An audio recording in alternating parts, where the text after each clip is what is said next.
Um, Atal, what's next, right? And I want you to answer the question, what do you want? Even though I hate that question, I think it's important because that is the narrative that I see when I look over the body of knowledge. What do I want? Um, I mean, one thing that I wish would, first of all, we never want we I don't want to see another black person murdered for nothing. We cannot have that. Um, it's sad that we've come to the point where we know it's going to happen. It's just a matter of who, right?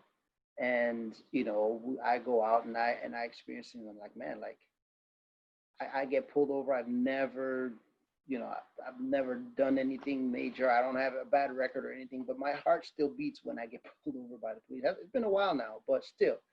Um, so there's that piece, right? We never want that. But then I think the other big thing is um, the $1 million question that I always ask, that I've been asking is, if these videos of Ahmaud Arbery, of George Floyd, and the endless numbers before, if these videos didn't come out, would we be having these conversations? Would it have just been swept under the rug? Because unfortunately, it seems like our policing system has developed a culture of maintaining the integrity of the force. And by highlighting bad apples, it somehow crumbles the integrity. And so what needs to what I pray we never do again is that when something like this happens, if something like this happens again, that justice doesn't come because a video went viral. That justice comes because it is just flat out wrong, right? And it should have been addressed. It took 2 months before anybody was arrested for Ahmaud Arbery's case, and the police saw the video and determined there wasn't enough evidence to arrest anybody. That can't be. It took a week for the 4 officers to be arrested, or I can't remember the number of days, but it took a week for that to happen. That cannot happen because that further builds or feeds into the distrust that the black communities have with the police. Because it's like, if these videos didn't come out, would we be having these conversations? Would these protests have happened? Would we be having this Zoom conversation at all? We should be having it regardless. But why do we have to wait for the next person to be killed for it to be up in front of our face to have that conversation? So what I hope never happens is that these conversations don't stop until the next. These conversations need to start now, and they need to continue. A great question. I think the first step is to want to recognize, and along with that is to recognize and to root out the tragic and painful maddening of systemic racism. So that when I say recognize, that means you have to acknowledge, one, that it exists. And you may have to acknowledge that it also exists in you.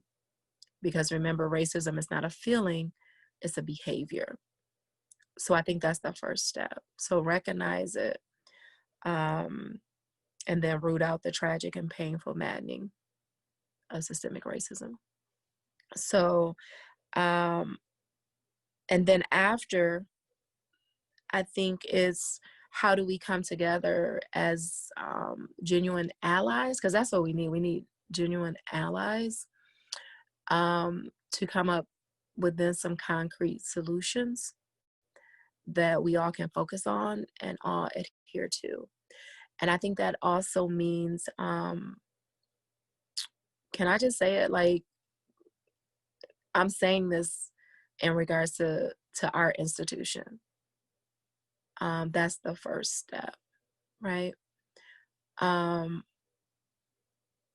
We say in the Black church that like when the pastor's preaching and the word like hit you real hard, And sometimes you don't want to admit that it hit you. We say, just say ouch. Right? And so if this fall on your lap, just say ouch. And then begin to self-evaluate yourself and make some changes. But we are looking for allies. And the only way that we can really heal this land is for us to come together as one body. Because again, like Dr. Lacey said, we're not trying to take over, right? We're not even trying to exclude you. But what we're trying to do is, can we be partners? Right? Can we have a seat at the table with you? Because we've been excluded from the table and we just want a seat at the table with you, alongside of you. For me, I agree with Sharita. However, we also must make sure as individuals change their perspective, they also have to remember they have raised children, or they're raising children who they may have instilled these same belief factors in. And so, you would think that, okay, so individuals in the 50s, yeah, they were born in that time and they think that way. So, we have this new generation and we get millennials and Xers and all of that, but they were raised by their grandfathers and grandmothers and aunts and uncles and fathers and mothers who all have these um, images, these myths that are their truths. Now, let's not get it confused that it's their truth, because it's hard to tell someone who was raised a specific way that what your parents have told you, what your grandparents have told you, that's not true. And so it's like as if you're saying that their relatives have lied to them all their lives. No one, it's hard for anyone to accept that. But the reality is that we're not gonna say they're liars, but hey, remember when this was told to us? Let's look at that closer. Because that's the next generation. If the next generation is still going to come forth with these same ideologies, it's going to continue. And then we'll have generation after that and generation after that. And so this is what's been going on, because we get a win. Yay, we can vote. But can we really? Because we can vote, but then you go to vote and then you get harassed, you get threatened. You come to the polls, you're going to get murdered. The law is there, but the action is also still there. So it's things like that. If you say, I'm with you and I'm for you, I support you, do so without instilling fear in me. You know, I firmly believe that there's going to be a backlash to this conversation. I firmly believe that, because anytime I can post something on my social media and that gets, identified as harsh language because it's opposing someone's view, I just am going to anticipate the same thing. But I would know that if I was white and we were having a conversation about looting and the horrors of it and what it does to the economy and what it does to communities and how it destroys lands and how it lowers the value of homes in the area, I wouldn't have any backlash. And that's just my hard truth. And so I just would pray that people are listening with the right intent and not listening to find fault in the conversation. Because when you can find fault in anything. Maybe I said too many times. Maybe I went a little off track in my thought process. So all of these things are flaws that can be nitpicked and made into bigger issues to take away from my hurt, my pain. Like, I don't think anyone would want to take a walk in my shoes or Sharita's shoes at this point. They don't want to know that we have cried they don't want to know that my husband went for a walk yesterday, and I'm like, wait, take your godson, your grandson with you, because that image looks better, it looks safer. Turn your music down. I don't want the police coming to my house. So these are things that we deal with. I have a grandson, and I don't want him to get murdered because he's stopped by the police. And I feel like there's it's hard. It's really hard. So I hope people hear my heart, and history is hard to hear God's heart, and not take it for we're trying to destroy, you know, another race, because we just want to be treated fair. I would love to be in America and not have to worry. That's I'm sorry. It's hard to come after that with what Sheree just said, because that's the realness of it. I think for her to say about her grandbaby,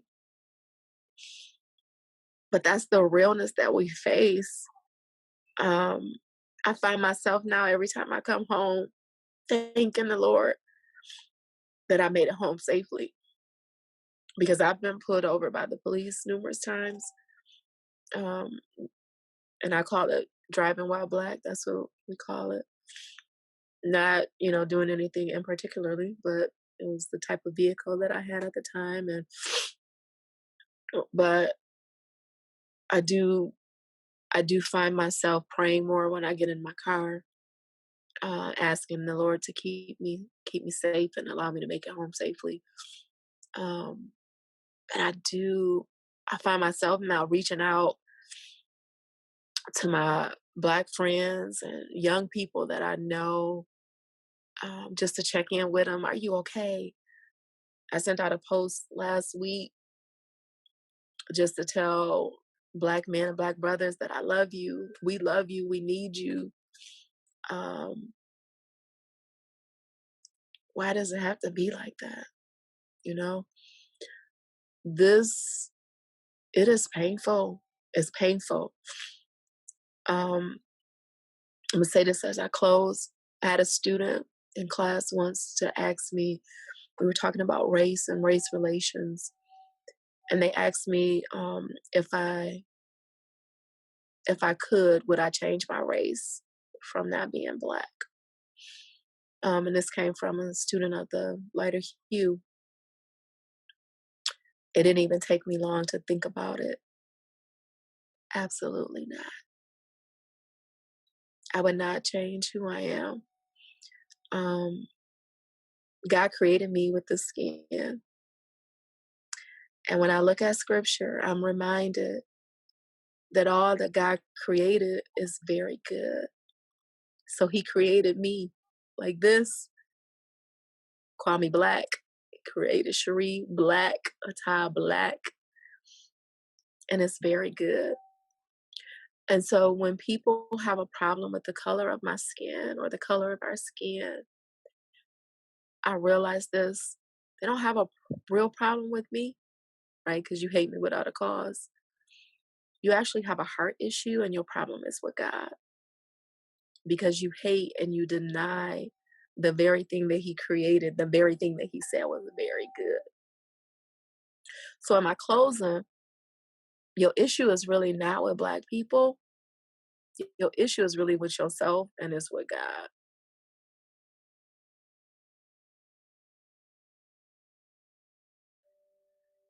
Here's what's another really hard issue. I have friends of a lighter hue, and I love them. I care about them. There are people I work with, I care about them. And it's genuine. And I'm scared that their care for me is not the same. And that shouldn't be. that really shouldn't be. And so I just don't want it to be that we don't have care and concern for our white brothers and sisters, because there are people I genuinely care about, and I wish no harm on them, and I love them, and I pray for them. But the reality is, I hesitate to say they feel the same about me. I want to believe it, and there are times I do believe it, but the sharp pain comes when they are silent in this time, or they don't know how to respond. And even if they don't know what to say something versus saying nothing. And so I'll just end with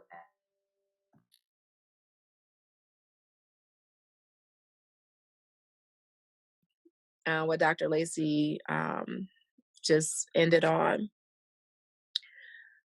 Our true enemies are the ones who chooses to remain silent. So are you a friend or are you a foe? Thank you, Matt.